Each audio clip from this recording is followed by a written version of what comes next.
Well, after our first single made the charts in England, we went back into EMI's studio on Abbey Road to make an album. And we all had flu and cold and everything. The first album was recorded in one long 12-hour session. We recorded the first Beatles album in a day. 10 o'clock in the morning till 10 o'clock at night. 14 tracks, worked all day. The album being done in one evening was just a matter of finances, and the record company would not let us stay longer than one night in the studio. So before the Beatles headed to EMI Studios on February 11th, it's important to take a brief look at their previous few months. In September 1962, they recorded their first single, Love Me Do, as well as its B-side, P.S. I Love You. The Beatles didn't realise it, but by the end of this session, EMI's contractual obligation to the band was complete. Their contract required Parlophone to record a minimum of 6 sides, and all 6 had been completed. The titles of each song were written in an EMI ledger, and under the column headed Balance of Guarantee was the word complete. If Love Me Do, the track few at EMI thought much of, failed, the Beatles' recording career at EMI might be over. Fortunately, the performance of Love Me Do surprised George Martin and EMI by having success on the charts. By December, it reached the top 20 on the record retailer charts. It was around this time that George Martin decided to head to Liverpool to assess the feasibility of recording a Beatles album at the Cavern. George and Judy took the train to Liverpool on Wednesday the 12th of December. Brian treated them to dinner, and Bob Wooler watched the tall gentleman from EMI walking around the empty cavern, clapping his hands and testing the echo. Dissatisfaction with this, plus concern at the amount of water condensing off the walls and ceiling, and alarm over general safety, a fainted girl was passed prone over George and Judy's heads while the Beatles played, made George decide this wasn't a suitable venue for his needs. The Cavern would have been a dreadful place to do it, he'd explain. It wasn't a very good acoustic environment. Not a very comfortable environment at all, really. Very grotty. Vacant dates in their diaries didn't match in January, and the first that suited both was Monday the 11th of February, when the tour with Helen Shapiro was taking a break. The LP would require 14 tracks, and in Love Me Do, P.S. I Love You, Please Please Me, and Ask Me Why, George Martin already had 4. He'd book in a double session in their usual number 2 studio, 10 a.m. till 1 p.m. and 2:30 till 5:30, when there was no reason they couldn't record another 10. John and Paul knew they had 2 months to write as many songs as possible. Over the course of January and February, the Beatles performed nearly every night, driving all around Scotland and England in one of the coldest winters in British history. At one show in Scotland, fewer than 24 fans showed up to watch the Beatles perform. Despite the difficulties of their extreme touring at the start of the year, their second single, Please Please Me, was soaring up the charts. It was in this state that the boys headed into EMI to record their first album. Before going on to the session, we were told, don't get too close to these people. You know, there's long hair, everything else, you know. So we just turned up, cold day, cold February day, set everything up roughly in the studio because they hadn't arrived. We had no instruments or anything, or amplifiers or speakers or anything. And then finally they arrived. And basically, I think more for all of us was let's get this up and let's get on the road. Because by this time, probably 10:30, 11, and the session was 10 till 1. So we should have started bang on 10. This is one of the strict rules of the studio. All sessions were logged on recording sheets. If it was a false start, anything like that was all logged and everything was kept. All takes were timed.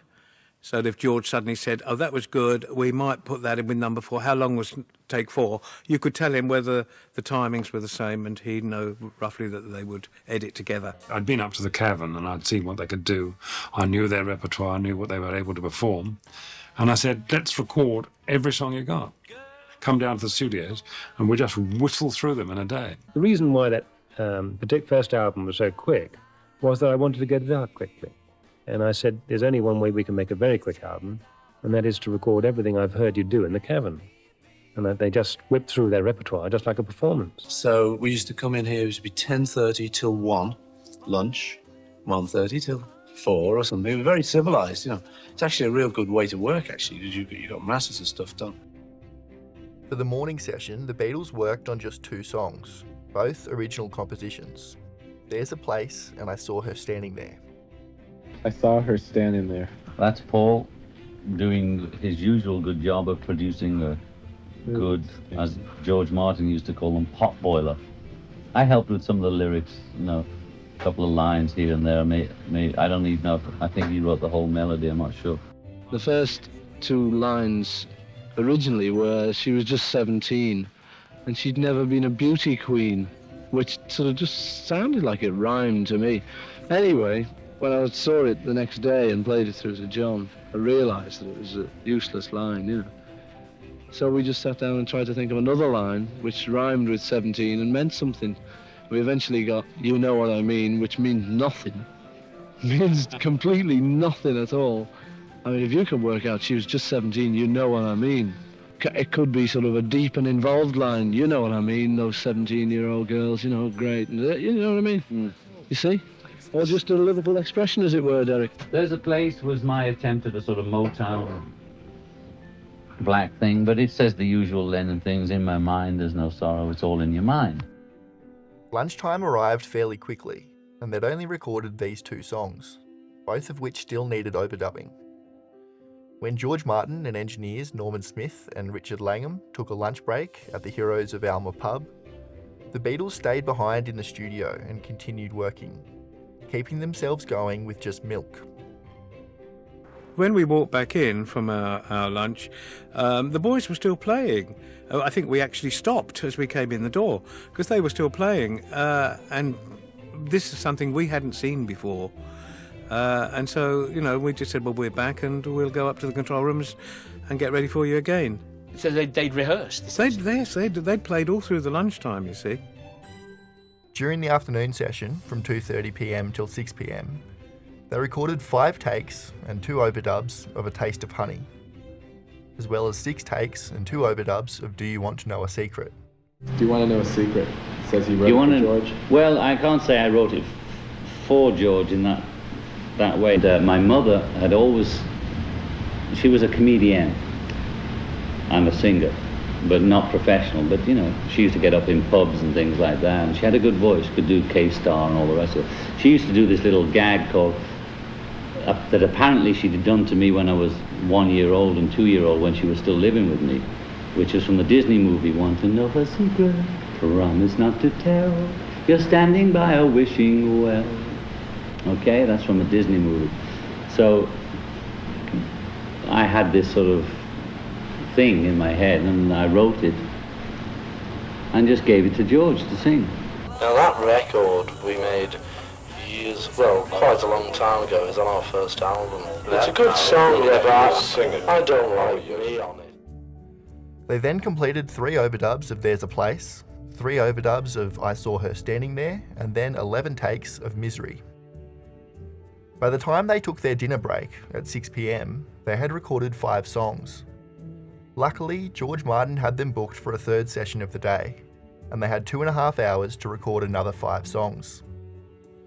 At 7:30 they resumed work, recording 2 full takes of a Lennon-McCartney composition called Hold Me Tight. They then rattled through 5 covers of songs that they regularly performed on stage.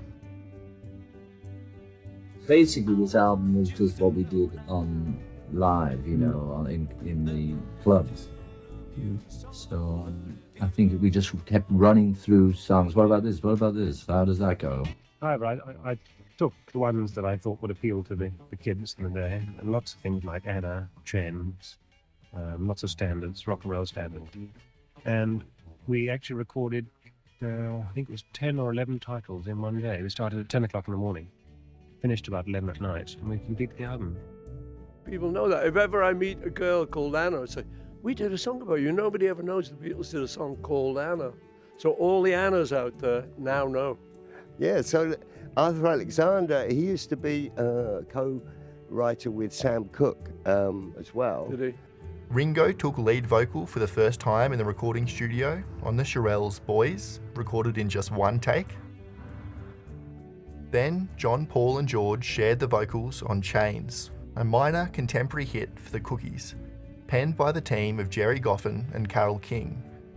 who were very inspirational to John and Paul in their formative songwriting years. This was captured in 4 takes, although the best was take 1. Following this, in 3 takes, John sang the Shirelles' Baby It's You. But they were playing different kinds of music. They intentionally wanted to play music that other people weren't playing. Yes. They played music by girl groups. They loved the girl groups of the American girl groups of the 60s. Yes. And they thought those were terrific songs.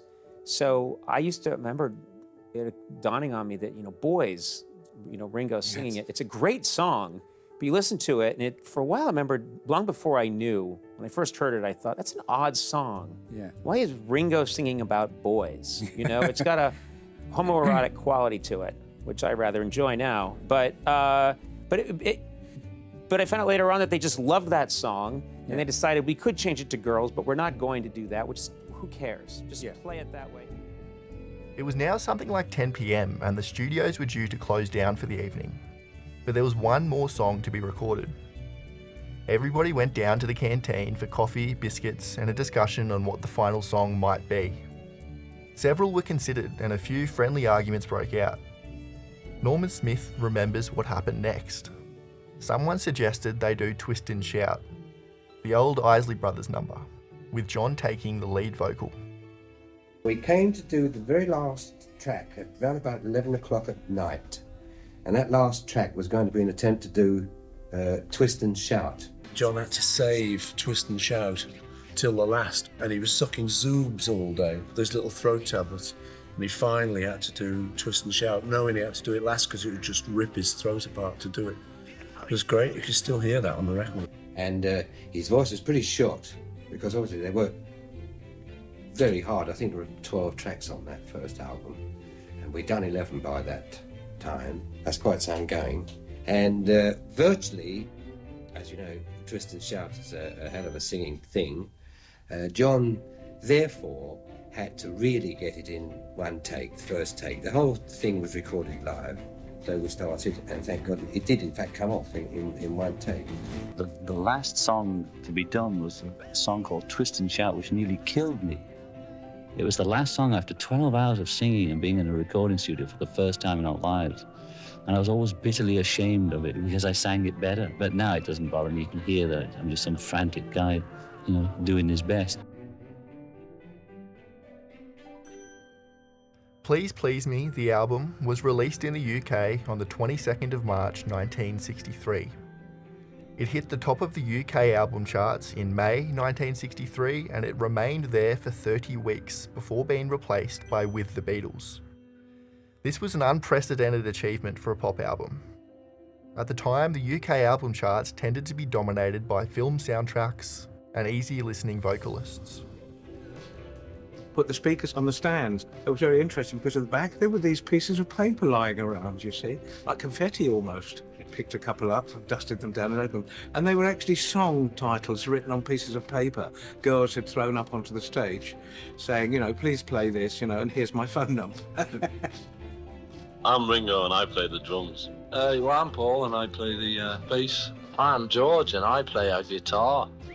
I'm John and I too play a guitar. Sometimes I play the fool.